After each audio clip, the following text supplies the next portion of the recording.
Good Karma और bad Karma, right, ये इसका बेसिक डेफिनेशन है क्या? जी क्योंकि हर कोई इंसान बहुत अच्छा जो प्रश्न कर रहा है वो अपने रिकॉर्डिंग वो ठीक है उसके लिए, है ना? यदि हमारी सोच से, हमारी वाणी से, यानी कि हमारे वर्ड से या हमारे एक्शन से किसी को सुख मिलता है, सुकून मिलता है, आनंद मिलता है, तो वो अच्छा कर्म है। कर्म है, गुड। यदि हमारी वाणी से, हमारे विचार से, हमारी सोच से या फिर हमारे एक्शन से किसी को दुख पहुंचता है, वो बैड कर्म है। अब अक्सर लोग सिर्फ एक्शंस पर ही ध्यान देते हैं, they do not focus on words और थॉट्स। जैसे कि मान लीजिए आपका पॉडकास्ट बहुत बढ़िया चलता है और कोई आपकी तरक्की देख नहीं सकेगा और आपके साथ ईर्ष्या करता है, तो वो समझता हो या ना समझता हो, उसने जो आपके साथ ईर्ष्या की ना, वो बैड कर्मा ही है और इसका फल उसको भुगतना पड़ेगा। हम कर्म को सिर्फ एक्शन के साथ रिलेट करते हैं। भगवत गीता में भगवान श्री कृष्ण ने कहा कि सोच से आपका कर्म निर्माण होता है। वाह। तो मान लीजिए आपकी तरक्की बहुत हो रही है अमित जी, अब मैं उसमें कुछ कंट्रीब्यूट नहीं कर सकता, लेकिन मैं सिर्फ इतना खुश होता हूं कि अमित जी बहुत अच्छा काम करते हैं, भगवान आप उनको और भी आगे ले जाओ। तो मैंने इतना सोचा ना आपके लिए, इतनी प्रार्थना की, इतना ब्लेसिंग्स दिया आपको, वो आपके अच्छे कर्म में अब मेरा हिस्सा आग लग गया। तो ये मैंने अच्छा कर्म विचार से भी शुरू कर दिया है, भले ही मैंने कंट्रीब्यूट कुछ नहीं किया आपके कर्मों में, आपके कार्यों में, लेकिन किसी के बारे में अच्छा सोचना वो भी सत्कर्म है, बहुत बड़ा सत्कर्म है। तो ये अच्छे कर्म और बुरे कर्म की परिभाषा। मतलब ये शायद हम बात भी कर रहे थे पहले जी, जब आप बात करते हैं ब्लेसिंग्स का पावर यही है। राइट, यही पावर है। देखिए हमारे शास्त्रों में लिखा है, if you are being loved by at least 2 people in your life, if you are being trusted by at least 2 people in your life, if you are being prayed by at least 2 people in your life, and if you are being blessed by at least 2 people in your life, ये आपके जीवन की सबसे बड़ी उपलब्धि है। मैं repeat करता हूँ, कोई आपको दिल से प्रेम करता है, दिल से आपको प्रेम करता है, कोई दिल से आप पर विश्वास रखता है कि अमित जी मेरे साथ कभी भी गलत नहीं कर सकते, कोई आपके लिए आपकी अनुपस्थिति में आपके लिए दिल से प्रार्थना करता है। आपके जीवन में मान लीजिए कोई दुख आ गया, आप कहो या ना कहो, he will pray for you. और कोई आपको दिल से आपकी अनुपस्थिति में आपको आशीर्वाद देता है कि भगवान अमित जी का बहुत भला करो। ये 4 चीजें यदि कोई इंसान आपके लिए कर सकता है ना, आपके कहे बिना, ये आपके जीवन की सबसे बड़ी उपलब्धि है। और ये चीज आपके जीवन में ना, आप जो लॉ ऑफ अट्रैक्शन पर अमित जी बात करते हैं ना, आप इस जिंदगी की कोई भी चीज को बहुत ही सरलता से मैनिफेस्ट कर पाओगे, प्राप्त कर पाओगे, यदि आपके जीवन में ऐसे 2 लोग हैं जो इन 4 चीज आपके लिए कर सके। ये कैसी चीज है जानते हो? फिर आपको नीचे जाना है, जैसे डार उतरते हैं ना आप, तो आपको कोई स्ट्रेन नहीं पड़ता, कोई एफर्ट्स नहीं लगाने पड़ते। तो इन लोगों की प्रार्थना, प्रेम, दुआ और विश्वास ही आपके लिए सब कुछ चीजें। इस पूरी कायनात में आप जो कुछ भी मैनिफेस्ट करते हैं, आपने जो किताब लिखी है मैनिफेस्ट एनीथिंग इन 100 days, आप उसके अंदर कोई भी चीज को मैनिफेस्ट कर पाएंगे। ऐसा है अमित जी। नहीं, बहुत ही खूबसूरत। और मैं सच में मैं ये बात मानता हूँ, आज जो आपने बोला, मुझे लगता है कि हम आज तक जहाँ भी पहुँच पाए जी, इसका सबसे बड़ा जो कारण है वो ब्लेसिंग्स ही हैं। बिल्कुल।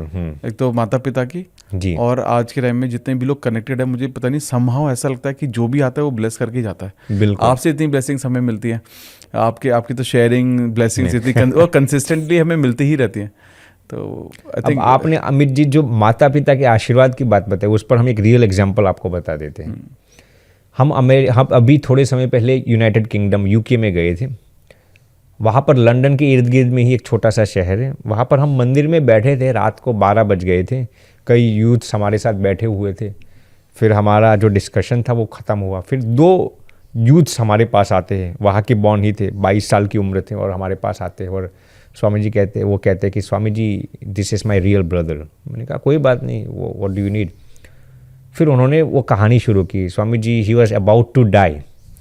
मैंने कहा क्या हुआ? फिर वो पूरी कहानी शुरू करता है कि Swami ji he was diagnosed with 4 stage brain tumour. मैंने कहा ओके दैट्स फाइन।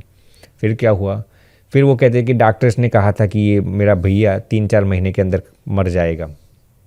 तो वो फिर मुझे पूरी हिस्ट्री बताता है कि स्वामी जी जैसे यहाँ पर आप बैठे थे, वैसे ही 6 महीने पहले यहाँ पर एक दूसरे संत आए थे, बहुत अच्छे संत थे, बुजुर्ग थे। तो उनके पास हम ले गए थे मेरे भैया को, उनको कैंसर था। तो हमने कहा कि स्वामी जी प्लीज़ प्रार्थना कीजिए, मेरे भैया को कैंसर है, डॉक्टर्स ने कहा ये जीने वाला नहीं है। तो स्वामी जी ने कहा कोई बात नहीं, हम भगवान को प्रार्थना करेंगे। फिर वो दोनों भैया तो मंदिर के गेट से बाहर जा रहे थे, स्वामी जी ने बुलाया, इधर आओ, तो वापस आओ। स्वामी जी को तो अब इंग्लिश भी नहीं आती थी, वो गुजराती में बोल रहे थे उनके साथ। कहा कि उनको गुजराती में कहा कि तारा भाई ने कि रोज़ तारा पप्पा मम्मी ने पगे लगे, तेरे भाई को बताना कि आपके माता पिता का हर दिन चरण स्पर्श करे। अब दोनों तो वहाँ पर यूके में बॉर्न हुए थे, घर पे जाते हैं, वो जिसको कैंसर हुआ था उसको तो इस बात की कोई अहमियत ही नहीं थी। उसका भाई लेकिन कहता है कि स्वामी जी ने हमने वापस बुलाकर ये कहा है कि there must be some logic और some divine mystery in it. वो कहता है कि यार तू माता पिता का चरण स्पर्श करना शुरू। वो कहता है कि मैंने आज तक चरण स्पर्श नहीं किया, तो अब मैं क्यों करूँ, वैसे अब मैं मरने वाला हूँ। उसका बड़ा भाई कहते हैं नहीं, लगना ही है। 2 महीने तक उसने अपने माता पिता के चरण स्पर्श किए, दिल से किए, प्रेम से गए। 2 महीने के बाद वो रिपोर्ट्स चेक करवाने रेगुलर फॉलोअप के लिए जा रहे थे। उनको तो कुछ मालूम नहीं था। उनका 4 स्टेज का brain tumour, Amit ji, it came out to be absolutely normal. Doctors were astounded and flabbergasted, how could this happen. फिर वो जो बड़ा भैया था, वो दूसरे स्वामी जी थे जिन्होंने ये कहा था, उनको फ़ोन करता है, वो भारत में थे, और उनको फ़ोन करता है कि स्वामी जी आपने मेरे भैया को ऐसा कहा था कि उसको कैंसर मिट गया। स्वामी जी हम आपके बहुत ऋणी है, बहुत आभारी है। स्वामी जी कहते हैं आप मेरा उपकार मत मानो, अपने माता पिता का उपकार मानो। उस वक्त जब आप लोगों को मैंने कहा था, उस वक्त मेरी वाणी में आशीर्वाद छिपे थे। यदि ये बच्चा अपने माता पिता का चरण स्पर्श हर दिन करे तो हे भगवान इनका कैंसर मिटा देना। मैंने इंसिस्ट नहीं किया था क्योंकि मैं आपको भी जांचना चाहता था। मेरे कहने, बार बार कहने से यदि आप करो वो नहीं, आप मुझे, मेरे वचन में कितना विश्वास है आपको। उन्होंने किया, 2-3 जगह पर रिपोर्ट्स चेक करवाए and it were absolutely normal. Amit ji ये है माता पिता की ब्लेसिंग्स की। ऐसा नहीं उन्होंने कीमोथेरापी भी नहीं करवाई थी, रेडिएशंस भी नहीं, कोई दवाइयाँ नहीं शुरू थी, क्योंकि डॉक्टर्स ने कहा था इट्स डन नाउ। यू सिर्फ वो इम्यूनिटी के लिए वो विटामिन सी ऐसी टैबलेट्स ले रहे थे, और कोई दवाइयाँ नहीं, कोई रेडिएशंस, कीमोथेरापीज नहीं, कोई आयुर्वेदिक मेडिसिन नहीं। तो ये है माता पिता के आशीर्वाद। आपने जो बताया ना, आशीर्वाद हमारी बीमारियों को भी ठीक कर सकता है, इतना पावर है ये इसके अंदर। Wow, I think it is beautiful जी। वाओ, क्योंकि मैं हमेशा तो समझता हूँ कि इसमें तो बहुत पावर है जी। Super sir. तो लॉ ऑफ कर्मा के बाद उल्टा ही शुरू करते हैं जी। एसोसिएशन जी, एसोसिएशन हमारी हेल्थ को, मतलब जैसे क्या ये वो क्या बोलते हैं उसको, पैसिव स्मोकिंग की तरह काम करता है क्या? बिल्कुल काम करता है। देखिए अमित जी, मान लीजिए अब मैं ये इस पर आपको एक रियल एग्जांपल भी सुनाता हूँ। ये यूनिवर्सिटी ऑफ शिकागो का रिसर्च है। 100 ओबीस लोगों को सिलेक्ट किया, who were more than 100 kgs, यानी कि 200 पाउंड से भी ज़्यादा जिनकी वेट थी, ऐसे 100 लोगों को सिलेक्ट किया। अब वो कई सालों से वज़न कम करना चाहते थे, कम ही नहीं हो रहा था। उनको एक शर्त बताई, आपके इर्द गिर्द में जितने लोग हैं ना वो फिट और स्लिम होने चाहिए। ऐसे 5 लोगों के इर्द गिर्द में आपको रहना है। क्या? जो हेल्थ कॉन्शियस हो। ये नहीं कि ऐसा नहीं हेल्थ कॉन्शियस है यानी कि आप खाने का लुत्फ नहीं उठाते। हेल्थ कॉन्शियस लोग को भी खाने का लुत्फ उठा सकते हैं, लेकिन हु आर हेल्थ कॉन्शियस, जो इधर उधर का कूड़ा ना खा ले, माने जंक फूड ना खा ले, ऐसे हेल्थ कॉन्शियस जो फिट और स्लिम हो, उनकी संगति में आपको सिर्फ 3 महीना रहना है। खाने में कोई तब्दीली नहीं लानी, एक्सरसाइज आप जैसे जीते हो वैसे ही जीना है, आपकी लाइफस्टाइल में कोई चेंजेस नहीं लाने, डाइट में कोई चेंजेस नहीं लाने, स्वभाव में कोई चेंजेस नहीं लाने, सिर्फ संगति बदल दो। 3 महीने के अंदर Amit ji, university of Chicago की आई रिसर्च है, 80 डेज के अंदर जब इनका वेट मापा गया तो 100 लोगों में से 90 लोगों का वेट 10 किलो से ज़्यादा कम हो गया। हुआ होगा, यस आई एग्री। क्यों? क्योंकि हर दिन वो उन्हीं लोगों की संगति में रहते थे कि जो हेल्थ कॉन्शियस हो, जो फिट हो, जो स्लिम हो। उनको देख देख कर उनको ऐसा लगा कि हम गलत जी रहे। करेक्ट। उनको एक बार भी ऐसा नहीं कहा कि आप कम खाओ, आप एक्सरसाइज करो। सिर्फ उनकी संगति में रहने से उनका सबकॉन्शियस माइंड ने ये बात पकड़ ली कि हमें भी फिट रहना है, हमें भी स्लिम रहना है, और ये होके रहा। तो ये है पावर ऑफ एसोसिएशन की ताकत।